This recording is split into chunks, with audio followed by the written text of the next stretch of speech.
유하. 안녕하세요. 청년 여러분의 목소리에 귀 기울이는 뉴스레터. 오늘도 여러분 저 청년재단 이사장 정범구와 함께합니다. 지난주에 저희가 그 한국 청년, 독일 청년이라는 주제로 뉴스레터 보내드렸는데요. 여러분도 꽤 관심 있게 보신 분들이 많으신 것 같아요.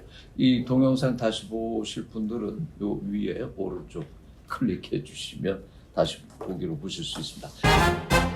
제가 최근에 재밌게 읽은 책이 하나 있어서요. 이 책을 쓰신 분 오늘 이 자리에 모셨는데 이 책 제목 보이세요? 청년 도배사 이야기입니다. 도배사 경력 2년의 배윤슬 씨를 오늘 이 자리에 모셨습니다. 안녕하세요. 2년차 도배사이자 청년 도배사 이야기를 쓴 배윤슬이라고 합니다. 반갑습니다. 내가 재밌게 읽었는데 이 책 좀 많이 나갔습니까? 네.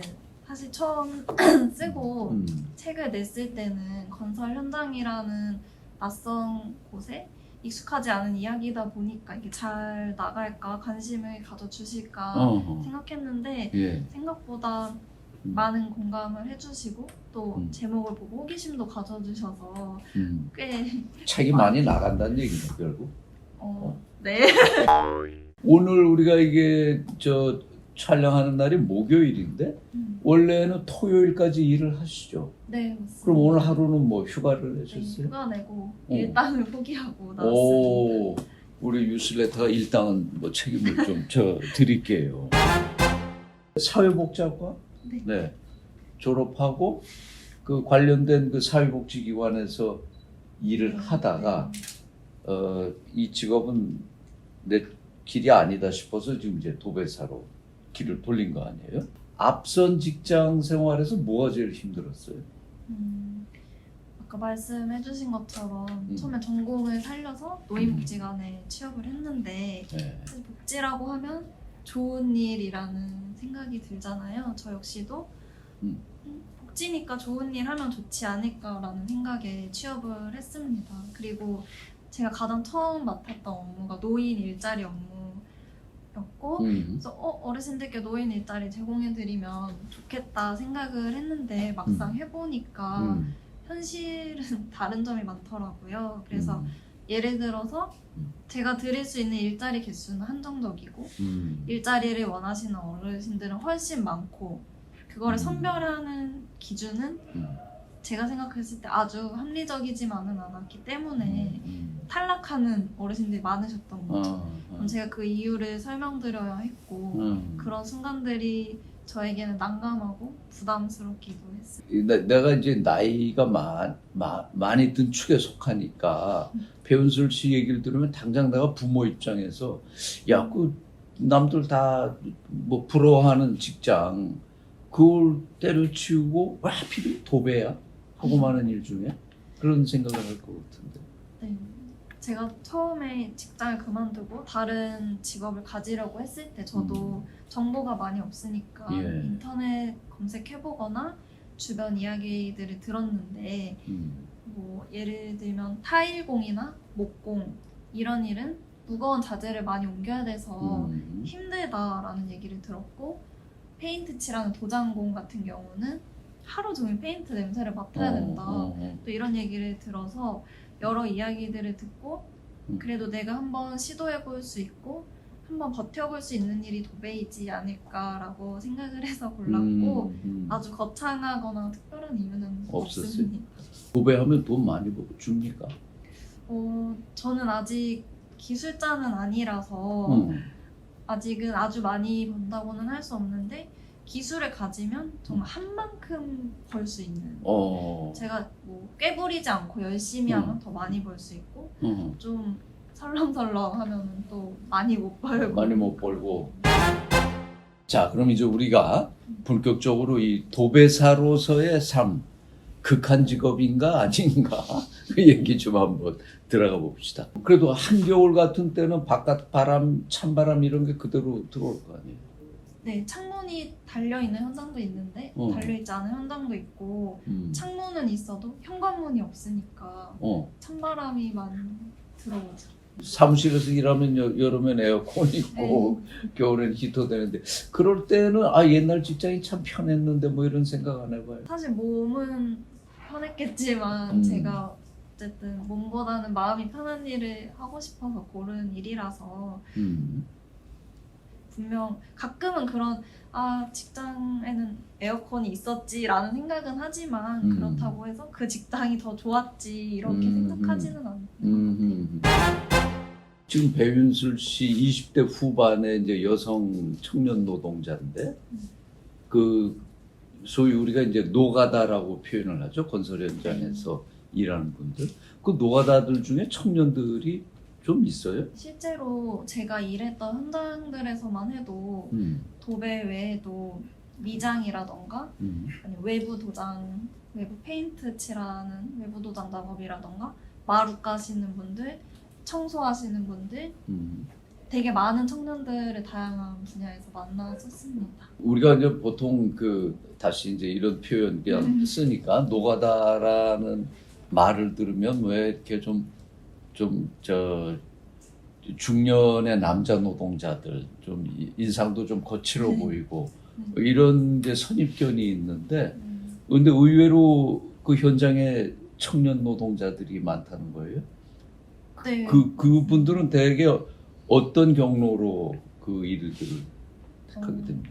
제가 만나서 이야기 나눠본 청년들은 부모님이 하시던 일 따라서 온 청년들도 있었고 아니면 또 어떤 분은 대기업 다니다가 퇴사하고 나는 몸보다는 마음 편한 일 하고 싶다 해서 청소 용역 하시는 분도 계셨고 또 저랑 가장 가까이서 일했던 동갑내기 도배사 친구는 공부가 싫었대요. 그냥 공부는 싫은데 나는 힘은 세서 그냥 차라리 내가 자신 있는 일 하고 싶다 해서 도배를 시작했다고 들었습니다. 아니 이 책에서 그 배윤술 씨 경우에 그 자기 얘기를 하면서 그 직장 생활에서 동료와의 경쟁을 의식했어야 하고 그런 것에 비하면 이런 도배 같은 건 오히려 그냥 몸은 힘들지 몰라도 마음은 편하다 이런 얘기를 책에 써서 내가 물어본 건데 능력이나 성과에 대한 평가가 아주 객관적이잖아요. 사실 회사 생활 도배일 도배일 같은 경우는 눈에 보이는 거니까. 근데 회사 생활은 추상적인 부분도 있고 능력과는 별개로 평가되는 그런 외적인 것들도 크다 보니까 좀 그런 불합리를 느낄 수 있고 그에 반해서 도배는 그런 평가가 정확하다는 장점이 있는 것 같습니다. 그 책에 보면 이제 여성 노동자로 그 건설 현장에서 느끼는 어려움 중에 이 화장실 얘기를 했는데 그거 참 심각할 것 같아요. 여성용 화장실 자체가 별로 많지 않아요. 네, 아무래도 건설 현장 근로자 중에 남성의 비중이 훨씬 크다 보니까 남성 화장실이 뭐 4-5칸 그 이상 될 때 여성 화장실은 한 칸밖에 없거나 아예 없는 경우도 있었어가지고 저 같은 경우는 그 한 칸 화장실 누가 이용하고 있거나 더러워서 이용하지 못하면 하루 종일 참는 경우도 저는 자주 있습니다. 자, 오늘 청년 도배사 이야기라는 책을 쓴 그 배윤술 씨 초대해서 얘기 같이 나눠보고 있는데요. 그 쓴 책에 보면 이런 말도 써놨어요. 지금 청년들에게는 정해진 길이란 없다. 이건 본인 생각이에요? 아니면 자기가 보기에 요새 MZ 세대들한테는 실제로 직업 선택할 때 그런 것 같아요? 제가 생각했을 때 기성세대랑 청년세대랑 어떤 게 다를까 정해진 길이 있느냐 그렇지 않느냐의 차이가 큰 것 같다는 생각을 했습니다. 예를 들면 이제 대학 졸업하고부터 취업, 내 집 마련, 결혼, 출산, 육아 이런 게 기성세대에게는 하나의 미션 같이 여겨졌던 것 같아요. 그래서 이걸 다 해내야만 미션 클리어 같다면 청년들에게는 하나의 옵션인 것 같다고 생각을 합니다. 이건 멋있는 말이다. 미션이냐 옵션이냐. 직업을 선택할 때도 결혼, 출산, 육아를 위해서 좀 더 안정적인 직업을 택하는 사람도 있는가 하면 난 그런 것들 안 할 건데 하고 좀 더 자유롭게 직업을 택하는 청년들도 있는 것 같더라고요. 언론이나 미디어에서 보면 아직도 젊은이들 대부분은 뭐 취준생들의 대부분은 뭐 공시생이라든가 뭐 대기업 정규직을 선호한다든가 그것도 아직 만만치 않지 않아요? 네, 맞습니다. 여전히 그런 정해진 길을 가고자 하는 청년들도 많고 제 추측으로는 그런 길에서 벗어나는 거에 대한 두려움도 있지 않을까 추측할 수 있을 것 같아요. 윤술 씨는 그런 문제, 결혼은 옵션이다? 미션이다? 어떻게 생각해요? 저는 젊은 세대에게는 결혼도 하나의 선택인 경우가 많은 요즘은 더 많아지고 있는 것 같아서 그 역시도 옵션이지 않을까 그래요? 생각. 그럼 얘기 나온 김에 만약에 윤술 씨가 결혼을 하게 된다고 하는 경우에 남편은 이런 일을 하는 사람이면 좋겠다 하는 그런 기대가 있어요? 저는 남편을 도배사로 오. 키우라고 생각하고 있습니다. 도배사가 되기 위해서는 어떤 교육 과정이나 훈련 과정이 필요합니까? 사실 도배도 학원이 있고 자격증도 있는데 대체로 많은 경우에 그렇듯이 그런 것들은 진짜 자격증을 따기 위한 과정이라서 실전에서 부딪히는 것 말고는 사실 다른 교육 과정은 없습니다. 현장 소장이라고 할까? 하여튼 그 도배 네. 총괄하는 분이 발탁하면 그냥 쓰는 겁니까? 뭐 굳이 학원을 안 다니거나 그런 경우에도? 네, 그래서 현장에서 배우는 걸로? 네, 소장님이 있고 그 밑에 또 반장님들이 있는데 각자 자기 팀원은 네. 뭐 다양한 방법으로 스스로 어디선가 뽑아서 그냥 처음부터 가르치면서. 윤술 씨 경우에는 맨 처음에 어떻게 해서 현장에 연결되게 됐어요? 저는 학원을 다니기는 했어요. 그래서 자격증용 그런 수업이었지만 학원을 다 수료하고 나면은 취업을 연계를 보통은 해주기 학원에서는 때문에 해주고. 네, 그렇게 구하면 좀 더 괜찮은 팀에 들어갈 수 있을 거라는 생각으로 저는 학원 다녔었어요. 그럼 만약에 이제 이 유튜브를 보는 청년들 중에 나도 도배사 일 한번 해보고 싶다. 그러면 어디 학원을 먼저 등록하는 게 제일 좀 쉬운 방법입니까? 아무래도 좀 쉽고 약간은 안전한 방법일 수 있지만 학원비가 들고 학원을 다니는 시간이 또 들잖아요. 그래서 도배사들끼리 만들어 놓은 카페라든지 이런 커뮤니티의 구인구직글을 보고 연락을 해서 취업을 하는 방법도 있지만 어떤 팀인지 모르는 팀에 딱 들어가게 된다는 약간의 위험 부담은 있는 방법입니다. 작업 현장에서 일하는 방식을 두고 세대 차도 좀 있을 것 같아요. 젊은 노동자하고 나이 드신 분들 사이에 그런 갈등 없어요? 네, 아무래도 없다고 하면 거짓말일 것 같고 저도 전해 들은 바에 의하면 건설 현장에서의 도배 환경도 시간에 따라서 꽤 많이 발전해오고 변화해 온 걸로 들었는데 이거를 좋지 않게 보는 기성세대분들도 계시거든요. 그래서 우리 때는 훨씬 더 힘들었는데 우리 때는 기술도 잘 안 알려줬는데 그렇지. 너네는 너무 쉽게 배운다 이런 말씀하시는 분들도 있고 또 한 가지는 경쟁이라는 거에 대해서 예전에는 그 이제 초보자들 기술을 성장시키기 위해서 경쟁을 막 붙였던 거예요. 그랬는데 그래서 경쟁 붙여서 서로 수량 더 많이 나오도록 부추기고 이런 문화가 있었는데 지금의 청년들, 저랑 같이 일하는 또래들은 경쟁을 그렇게 좋아하지 않거든요. 차라리 도와주고 협력하고 서로 기술 공유하면서 또 발전할 수 있는데 왜 경쟁을 해야 되냐 이런 생각을 가지고 있어서 그런 가치관들이 종종 부딪힐 때가 있습니다. 아마 어느 분야든지 그 기성세대와 젊은 세대 갈등은 그런 거예요. 이제 기성세대는 어쨌든 지금보다는 좀 훨씬 힘들었던 시대를 살았으니까 우리 때는 뭐 이랬는데 너희들은 너무 쉽게 뭐 이렇게 하는 거 아니냐, 뭐 좀 애들이 저 힘든 일도 잘 버티지 못하고 그런다. 네. 그런 거 할 때 좀 반발심 보죠. 네, 아무래도 일하기 편해지고 음. 쉬워지면 음. 좋은 거 아닌가라는 음. 생각이 드는 거죠. 그분들이 어쨌든 어려운 시간을 거쳐서 효율적이고 좋은 방법들을 고안해 내신 거고 그래서 저희가 편하게 하는 거면 그분들한테는 감사할 일이고 저희한테는 좋은 건데 왜 이걸 안 좋게 보실까 이런 의문이 들 때도 많습니다. 윤술 씨 책에도 그 얘기가 나오는데 직장에 충성을 요구할까라는 질문을 해요. 이것도 아마 기성세대와 젊은 세대가 직장에서 충돌하는 부분일 것 같은데 그 과거 세대, 예를 들면 우리 세대는 큰 저 공장이나 그 기업에 가면 이런 표가 붙어 있었죠. 회사 일을 내일처럼 근로자를 가족처럼 그런 이데올로기가 있었어요. 그 회사나 이거 자체를 하나의 큰 그 가족으로 보는 이거는 어떻게 생각해? 그런 가족이면 근로계약서를 안 쓰지 않을까 하는 생각을 합니다. 계약서를 썼다는 거는 어쨌든 서로 주고받는 계약 관계라는 건데 가족이랑은 전혀 다른 관계 아닐까요?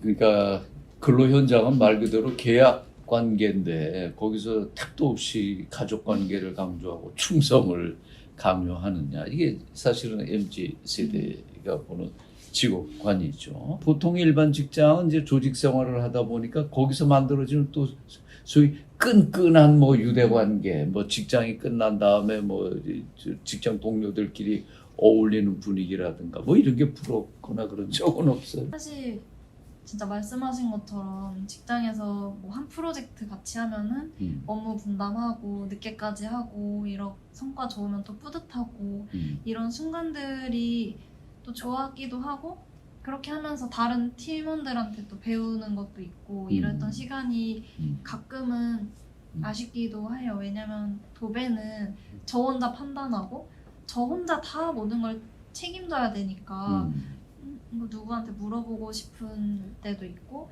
아니면 너무 잘 됐는데 자랑하고 싶을 때도 있고 뭐 너무 안 돼서 토로하고 싶을 때도 있는데 그런 순간들을 혼자 보내야 되니까 조금은 쓸쓸한 시간도 많습니다. 지금 만약에 다시 어떤 좋은 조건의 그 일반 대기업이나 이런 데서 채용한다라고 하면 어떻게 할 것 같아요? 안 갈 것 같아요. 왜냐면 직장 생활이 직장마다 다르겠지만 기본적으로 그 비슷한 부분이 있고 거기에 제가 좀 회의감도 느꼈던 거고 적응도 잘하지 못했던 거라서 그게 비단 작은 회사에서 큰 회사로 간다고 해도 결국 그 어려움은 다시 찾아올 것 같아서 저는 지금 하는 일에 만족하고 아직도 우리 사회의 일반적인 분위기는 남의 시선을 많이 의식하잖아요. 자기가 하고 싶은 것보다는 남들이 이걸 어떻게 볼까 그런 지점에서 이제 고민하는 청년들도 분명히 있다고 보는데 그런 청년들에게 도배사 배윤술이 해줄 수 있다면 어떤 얘기를 할 수 있을 것 같아요? 저 역시도 도배 일을 하는 거에 대해서 좋지 않은 시선을 꽤 많이 받고 직접적으로 얘기하시는 분들도 있습니다. 하지만 그 얘기하시는 안 좋은 시선이나 평가는 아주 찰나의 순간이잖아요. 근데 제가 일을 하는 그 시간은 훨씬 길잖아요. 그래서 그 안 좋은 시선이나 아주 잠깐의 평가의 말 때문에 평생 내가 원치 않는 일을 하고 살아가야 된다면 너무 아깝지 않을까 생각합니다. 아주 현실적인 질문 하나. 지금 받고 있는 그 일당 모은 게 과거 그 정규직 직장에서 받던 연봉보다 많아요? 네, 그래도 많습니다. 오, 이게 중요한 얘기인데 얼마냐고까지는 이제 자기의 시선으로 세상을 보고 해석하고 살아간다. 이게 우리가 지난 시간에 이제 독일 청년, 한국 청년 그 비교하는 얘기를 해봤습니다만 그때도 또 뭐 독일 청년들이 우리보다는 비교적 자기 주관을 분명하게 갖고 세상을 산다는 걸 봤는데요. 청년 도배사라는 직업을 택한 배윤술 씨하고 얘기를 하면서도 이 사람 참 자기 주관이 뚜렷하구나 하는 걸 많이 느꼈습니다. 이 방송을 보고 있을 우리 청년들에게 나 배윤수는 외칩니다 한다면 사실 몸을 쓰는 일이 아직 우리나라에서는 인식이 많이 좋지는 않잖아요. 하지만 그럼에도 몸을 쓰고 땀을 흘려 일하고 그렇게 해서 사라지지 않을 기술을 몸으로 터득한다는 것도 꽤 값지고 가치 있는 일이라는 것을 한 번쯤은 생각해 봐주시기를 바랍니다. 네, 오늘 뉴스레터 최근에 이 청년 도배사 이야기라는 이 책을 펴낸 우리 도배사 배윤슬 씨 만나봤습니다. 오늘 나와줘서 너무 반갑고 가끔 좀 오세요. 좋은 얘기도 좀 들려주시고. 유바. 유바.